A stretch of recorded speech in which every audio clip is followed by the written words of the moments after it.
త్రివిక్రమ్ శ్రీనివాస్ గురించి మాట్లాడడానికి నాకున్న శక్తి సరిపోదు, నాకున్న వొకాబులరీ సరిపోదు. ఎందుకంటే అతని మొదటి సినిమా నువ్వే నువ్వే చూసినప్పుడు అతనికి నేను ఫ్యాన్ అయిపోయాను.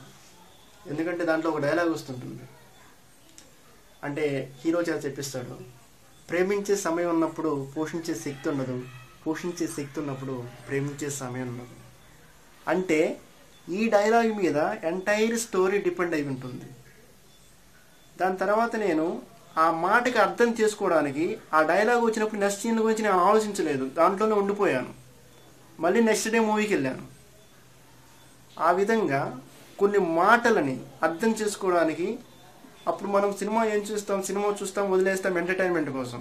ఆ సినిమా తీసింది ఎవరు, దాని డైరెక్టర్ ఎవరు అని తెలుసుకోవాలి అని తెలిసినప్పుడు దాని డైరెక్టరు కథా మాటలు డైరెక్టెడ్ బై త్రివిక్రమ్ తెలిసిన తర్వాత అతని గురించి తెలుసుకోవడానికి నేను ఒక నిఘంటు ఒకటి ఉంటుంది, తెలుగులో ఒక నిఘంటు ఉంటుంది, దాని శబ్దరత్నాకరం ఉంటుంది, దాన్ని కొని తెచ్చుకొని ఆ అర్థాన్ని వెతుక్కొని ఆ ఎగ్జైట్మెంట్తో పనుకుంటాను. ఆ రోజుకి ఏదో కావాలి జవహర్ భారతి డిగ్రీ కాలేజీలో 17 సంవత్సరాల కుర్రాడు సినిమాలు చూస్తూ హ్యాపీగా గడుపుతున్న అతను సినిమాలు చూసి ఆ సినిమాలు ఎవరు తీశారు అని తెలుసుకునే విధంగా, అంటే ఆడియన్స్ ఇవే చూస్తారు, ఇవే రొటీన్ డైలాగ్స్, అర్థం పర్థం లేని ద్వంద్వార్థాలతో కొన్ని సినిమాలు కాకుండా వాళ్ళకి అర్థం చేసుకోవాలని తప్పనుంటుంది అని ప్రేక్షకుడు స్థాయి పెంచిన కవి త్రివిక్రమ్ శ్రీనివాస్. అందుకే ముందు మనం అతన్ని గౌరవించుకోవాలి. ఇందాక పవన్ కళ్యాణ్ వస్తానే అందరూ వేళ్ళేస్తూ విజిల్ వేస్తూ అతనికి వెల్కమ్ చెప్పారు. అంత స్టార్ ఇమేజ్ ఉన్న సినిమాకి, అంటే మొన్న ఈ మధ్య తీనిమార్ సినిమాకి మాటలు రాశాడు. దాంట్లో ఒక డైలాగ్ ఉంటుంది.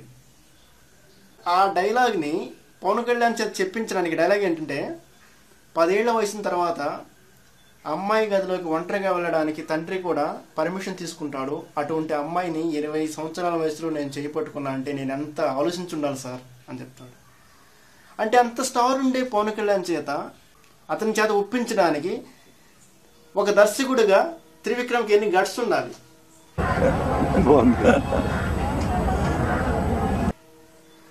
ఆ మాటను దాంట్లో పెట్టించడానికి, ప్రొడ్యూసర్ ఒప్పించడానికి అతను పడిన శ్రమ ఒక దర్శకుడిగా నాకు తెలుసు. అదేవిధంగా మహేష్ బాబు త్రిష నటించిన అతడు సినిమాలో వాళ్ళిద్దరి మధ్య వచ్చి ప్రతి సన్నివేశం కూడా ఆసక్తికరంగా ఉంటుంది. దాంట్లో ఒక సీన్ ఉంటుంది, చాలా ఇంట్రెస్టింగ్ ఉంటుంది. ఆ సీన్ జస్ట్ హావభావాలతో ఫినిష్ చేయొచ్చు. అది డోర్ అటువైపు హీరోయిన్ త్రిష ఉంటుంది, ఇటువైపున మహేష్ బాబు ఉంటాడు. చెప్తాడనమాట, నువ్వు డోర్ అవతల వైపు ఎందుకు తెరుచుకోవడం లేదా అని ఆలోచిస్తున్నావు, నేను ఎప్పుడు తెరుచుకుంటుందా అని వెయిట్ చేస్తున్నాను అవతల వైపు కూర్చొని, అదే మన ఇద్దరి మధ్య ఉన్న తేడా అని చెబుతూ దానికి ఒక సర్రియలిస్టిక్ పోయిటరీ ఎగ్జాంపుల్తో వివరణ ఇస్తాడు. అంటే మనం రోజు ఆకాశంలో చంద్రుడు చూస్తుంటాము, కానీ ఒక రోజు మాత్రమే అది చాలా బాగుంటుందని ఉంటుంది. కానీ తేడా అక్కడ ఉన్నదో మన ఫీలింగ్స్లో ఉంటుంది, మనం అనుకున్న దాంట్లో ఉంటుంది. అంటే అక్కడ అంత చెప్పవలసిన అవసరం లేదు, ఒక డైలాగ్ చెప్పి వదిలేయచ్చు. దాన్ని ఒక సర్రియలిస్టిక్ పోయిటరీతో మహేష్ బాబు త్రిష మధ్య ఉన్న రొమాన్స్తో కూడా చెప్పొచ్చు అని చెప్పగలిగిన స్థాయి కవి త్రివిక్రమ్ శ్రీనివాస్. ఎందుకంటే హైదరాబాద్కి వచ్చిన కొత్తల్లో అమీర్పేట సత్యం థియేటర్లో జల్సా మూవీకి వెళ్ళాను. త్రివిక్రమ్ శ్రీనివాస్ డైలాగ్స్ అన్నీ, అసలు మూవీస్ అన్నీ ఒక స్టోరీ లైన్ బేస్డ్ మీద బేస్డ్ ఉంటాయి. ఇంటెలిజెంట్ థింకింగ్ లైక్ దట్ అనమాట.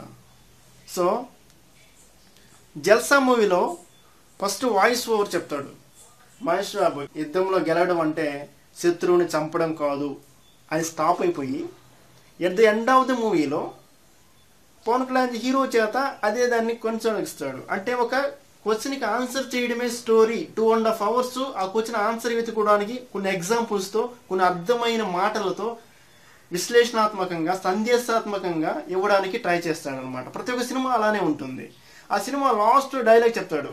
అంటే కుంఫు నేర్చుకోవడానికి ఒక కుర్రాడు వస్తే అతనికి ఏం చెప్తున్నాడంటే, యుద్ధంలో గెలవడం అంటే శత్రువును చంపడం కాదు, శత్రువును ఓడించడమే. దాంతో ఆ డైలాగ్ వినంగానే నేను థియేటర్కి బయటకు వచ్చేసి 2 జేబుల్లో చేతులు పెట్టుకొని మైత్రి ఏమైనా మెస్తానగా చుట్టూ తిరిగి వెళ్ళిపోతున్నాను.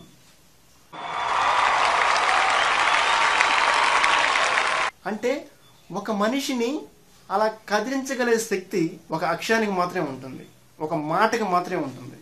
ఆ మాట త్రివిక్రమ్ మాత్రమే రాయగలడు. అందుకే అతన్ని నేను గౌరవిస్తున్నాను, అతనికి నేను అందుకే ఫ్యాన్ అయిపోయాను. సో నేను నిజంగా చింతిస్తున్నాను, అతను సినిమా మాటలు డైలాగ్స్ చెప్పడము డైరెక్ట్ చేయడం వలన ఇక్కడ మిగిలిపోయాడేమో అని బాధ కలుగుతుంటుంది నాకు. ఎందుకంటే పవన్ కళ్యాణ్ గురించి మన అందరూ చేస్తే అతను సోషల్ రెస్పాన్సిబిలిటీ ఉన్న పర్సన్. అతను కూడా ఒక సినిమా హీరో అవ్వడం వలన ఎంతో ఒక సామాజిక రెస్పాన్సిబుల్ సోషల్ రెస్పాన్సిబుల్ పర్సన్ కోల్పోయాం అనుకుంటాము. కానీ అతని సినిమాల్లో మెసేజింగ్ సాంగ్స్ కానీ కొన్ని సీన్స్ల వల్ల అతను దాన్ని ఫుల్ఫిల్ చేస్తుంటాడు. వేటూరు సుందరమూర్తి నోబుల్ స్థాయి కవి, వచన కవిత్వానికి నోబుల్ స్థాయి కవి. అతన్ని కూడా మనం గౌరవించుకోలేకపోయాం. జగమంత కుటుంబం నాది, పార్థిస వీణయ పైన, దినకర మయూక తంత్రుల పైన అని శ్రీవెన్నెల సీతారామ శాస్త్రి చెప్తుంటారు. ఇలాంటి తెలుగులో చాలామంది ఉన్నారు. వీళ్ళందరూ తెలుగు సినిమా ఇండస్ట్రీకి సంబంధించిన వాళ్ళు కావడం మూలాన ఇక్కడ మిగిలిపోయారేమో అని నాకు బాధ కలుగుతుంటుంది. సో ఇవన్నీ చెప్తుంటే ఈ సినిమా కవి అవ్వడం మూలన ఇక్కడే మిగిలిపోయాడేమో అని బాధ కలుగుతుంటుంది. అతని సినిమా పాటలు రాయడం, మాటలు మాట్లాడడం అతని దురదృష్టం, మనందరి అదృష్టం. నేనేమన్నా తప్పుడు మాట్లాడుంటే మీరందరూ క్షమించండి. ఇంతసేపు నా మాటలు విన్నందుకు మీ అందరికీ నా ధన్యవాదాలు. జై హింద్. Thank you.